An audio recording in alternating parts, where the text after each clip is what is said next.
Hey everyone, and welcome back to the channel. Today, we re-journeying back over 2,000 years to the vast plains of ancient Persia to uncover the story of a king who saved an empire from the brink of collapse. He was a ruler who not only defended his borders against nomadic invasions, but also expanded his realm, established diplomatic ties with Rome and China, and fundamentally reshaped the identity of his kingdom. This is the story of Mithridates II, often called Mithridates the Great, the King of Kings of the Parthian Empire. To truly appreciate Mithridates' achievements, we need to understand the world he was born into. The Parthian Empire, which had risen from the ashes of Alexander the Great's conquests, was facing a perfect storm of crises around 129 BC in the east. A massive migration of nomadic peoples, known as the USC and the Sakas, was pouring across the borders. These weren't just small raids. They were full-scale invasions that threatened the very heartland of Parthia. Two of Mithridates' predecessors,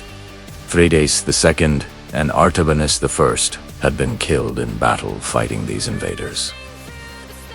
Imagine the instability and fear gripping the empire. The eastern provinces were being overrun, the army was demoralized, and the central authority of the king was crumbling. To make matters worse, in the west, a kingdom in Mesopotamia called Sharashini had declared independence, seizing control of the vital trading hub of Babylon. Parthia was bleeding territory, resources, and manpower. It seemed like the young empire was about to be wiped off the map.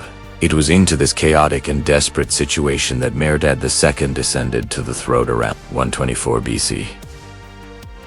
We don't know much about his early life, but he was the son of Artabanus I, and he must have witnessed the turmoil firsthand. From the very beginning, he proved to be a completely different kind of leader. He was not just a warrior, he was a brilliant strategist and a visionary statesman. His immediate priority was to stop the bleeding. Mithridates first turned his attention to the west. He couldn't afford to fight a war on two fronts. He launched a swift and decisive campaign against Hyspesines, the rebellious ruler of Sharashini. By 121 BC, Mithridates had not only reconquered Babylon, but had driven the Caracinian forces back to their capital. He didn't just defeat them, he made them a vassal state. This single campaign secured his western flank, restored Parthian control over Mesopotamia's immense wealth and trade routes, and sent a clear message to any other would-be rebels. The Parthian king was back in control. With the west stabilized, Mithridates could now focus on the existential threat in the east, the Saka tribes. This was a much tougher challenge. The Sakas were fierce, nomadic horsemen, masters of hit-and-run tactics. Instead of just meeting them in open battle, which had proven fatal for his father and uncle, Mithridates employed a long-term strategy. He reformed the Parthian army, strengthening its famous heavy cavalry, the cataphracts, and combining their power with swift horse archers. Over years of grueling campaigns, Mithridates systematically pushed the Saka invaders back. He didn't just chase them out, he decisively defeated them and then did something brilliant. He settled many of the defeated Saka tribes in a region of eastern Iran that would eventually become known as Sakistan today. As it bedoinged, he turned a destructive force into a buffer zone. These settled Sakas became Parthian vassals, obligated to defend the empire's eastern frontier against any new waves of nomadic incursions. It was a masterful solution that provided long-term security. His military victories were just the beginning. Mithridates understood that a strong empire needed more than just a powerful army. It needed a strong identity. He began a project of what we might call Hellenic detoxification. While the early Parthians had embraced many aspects of Greek culture left by Alexander's successors, Mithridates wanted to reconnect with his empire's Iranian roots. He was the first Parthian ruler to consistently use the Avestan title King of Kings on his coinage. This wasn't just a fancy title, it was a direct link back to the great, Achaemenid Persian emperors like Cyrus and Darius the Great. He was declaring that the Parthians were not just some nomadic upstarts, but the rightful heirs to the ancient Persian legacy. His coins also started showing him wearing an Iranian-style tiara, rather than the simple Greek diadem of his predecessors. He even began portraying himself with a long beard, a traditional symbol of wisdom and authority in the Near East. Through these powerful symbols, he was crafting a new, distinctly Parthian-Iranian royal image. Mithridates' ambitions weren't just internal. He looked beyond his borders and saw a world of opportunity. The famous Silk Road, the network of trade routes connecting the East and West, ran directly through his territory.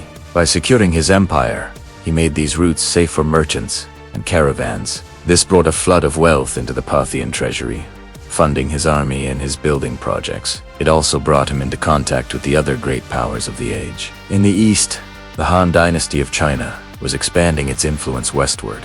Around 115 BC, the Chinese Emperor Wu sent an envoy named Zheng Qian to seek alliances. This mission eventually reached the Parthian court. Mithridates, seeing the potential for a powerful and wealthy trading partner, received the Chinese delegation with great honor.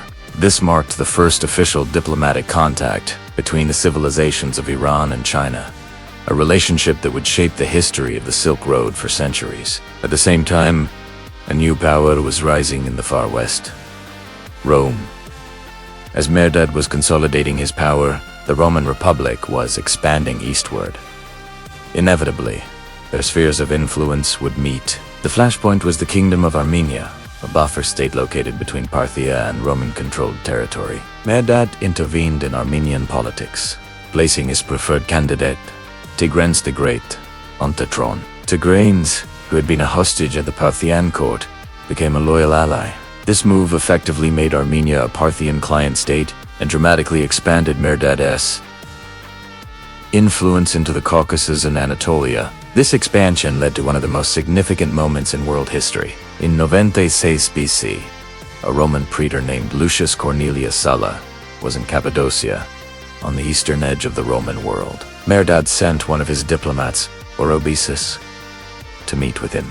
This meeting, on the banks of the Euphrates River, was the very first official contact between the Roman and Parthian empires. Sulla, with typical Roman arrogance, arranged the seating to place himself in the center between Orobesus and another local king, symbolizing Rome's superiority. While the meeting was tense, it established the Euphrates as the unofficial boundary between the two superpowers. Sadly for Orobesus, Mithridates was reportedly so furious that his envoy had allowed the Roman to take the seat of honor that he had him executed upon his return. It was a stark reminder of the king's absolute authority and his insistence on being treated as an equal. The final years of Mithridates' reign, however, were marked by new troubles. An old rival, Gaudaziz, who may have been the rebellious ruler of Babylon from years earlier, re-emerged and challenged Mithridates for the throne. The empire was plunged into a period of civil war. At the same time, Mithridates, once loyal vassal, Tigranes the Great of Armenia, took advantage of the chaos. He broke away from Parthian overlordship and began conquering Parthian lands for himself, building his own short-lived empire. Mithridates II died around 91 BC, leaving behind a complex legacy. He had inherited an empire on the verge of annihilation and, through sheer force of will and strategic genius, had transformed it into a dominant world power. He secured its borders, reformed its identity, and established its place on the international stage between Rome and China. The civil war that clouded his final years would continue after his death, but the foundations he had laid were so strong that the Parthian Empire would endure for another 300 years, largely thanks to him. Mithridates II truly earned the title the Great. He was a savior, a reformer, and a visionary who defined what it meant to be a Parthian king. His reign was the absolute zenith of Parthian power, a golden age made possible by one man's incredible leadership in a time of crisis. Thanks for watching, everyone. If you've enjoyed this journey into the life of one of history's most underrated great kings, be sure to hit that like button, subscribe to the channel, and ring the bell so you don't miss our next deep dive into the ancient world. Let me know in the comments which historical figure you'd like to see covered next. See you in the next one.